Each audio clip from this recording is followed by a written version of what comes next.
Late February's U.S. and Israeli strikes on Iran triggered a massive supply chain disruption.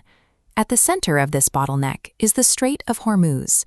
This narrow maritime corridor acts as the central artery for global energy, handling the primary oil shipping routes for the entire Asian continent. When traffic here stops, the entire region immediately feels the squeeze. This map tracks the blockade's immediate fallout, highlighting 85 countries where fuel prices spiked instantly. But looking at South Asia, there is one glaring exception: Bangladesh. Despite the collapse of its primary energy route, domestic fuel prices remained completely flat. A viral infographic from Centrist Nation claims to explain how they did it, listing 4 distinct diplomatic victories engineered by the newly elected BNP. The BNP, or Bangladesh Nationalist Party, is the center-right political organization that recently took power following a landslide election victory. The document outlines a government pulling off an impossible diplomatic balancing act. To understand how Bangladesh insulated itself from a global energy shock, we need to audit these 4 specific claims and look at the actual receipts. The infographic first claims that Dhaka directly negotiated with Iran to secure safe passage for its oil and gas shipments through the blockaded strait. This is mostly accurate, but it omits a vital operational detail. Iranian authorities did agree not to intercept Bangladeshi vessels, but only on the condition that Bangladeshi ships coordinate their exact transit times with Tehran in advance to secure that clearance. The second claim moves eastward, stating that Bangladesh has started receiving 5,000 tons of emergency diesel from neighboring India. That number severely understates the reality of the logistics network currently in motion.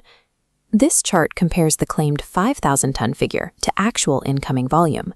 Bangladesh is pulling multiple 30,000-ton cargoes for India, while placing identical orders from China. By splitting orders between Beijing and New Delhi, they avoid total dependence on a historically strained neighbor. This is a textbook execution of their stated Bangladesh-first foreign policy. They are actively pitting regional rivals against one another to secure immediate energy supplies, without locking themselves into a binding strategic alliance with either side. The third claim asserts that Finance Minister Amir Khosrow spoke directly to the United States to secure permission to import heavily sanctioned Russian oil. The reality of this exchange was far more localized. Khosrow didn't call Washington directly. He pitched this request during a sit-down in Dhaka with U.S. Ambassador Brent T. Christensen.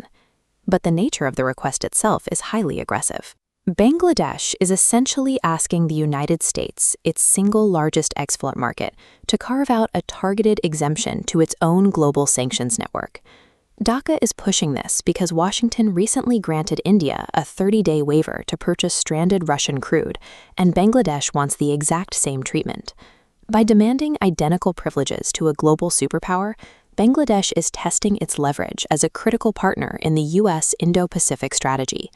The Indo-Pacific strategy is Washington's broader diplomatic and military effort to maintain security and economic influence across Asia. All this maneuvering achieved its primary goal. The national power grid is online, and the massive RMG sector is operating at full capacity.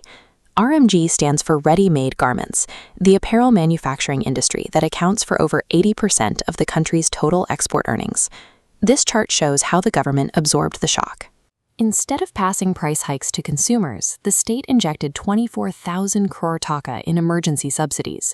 To replace blockaded shipments, they're buying spot LNG at $28 per MMBtu, more than double their previous contracted rate. This daily burn rate is hitting a banking sector already in crisis. The new government inherited a system crippled by a 35.73% NPL ratio. NPLs are non-performing loans, meaning over a third of all the money lent out by the nation's banks is currently in default. Stacking record-breaking energy subsidies on top of historic banking debt places an immense strain on the state's fiscal stability.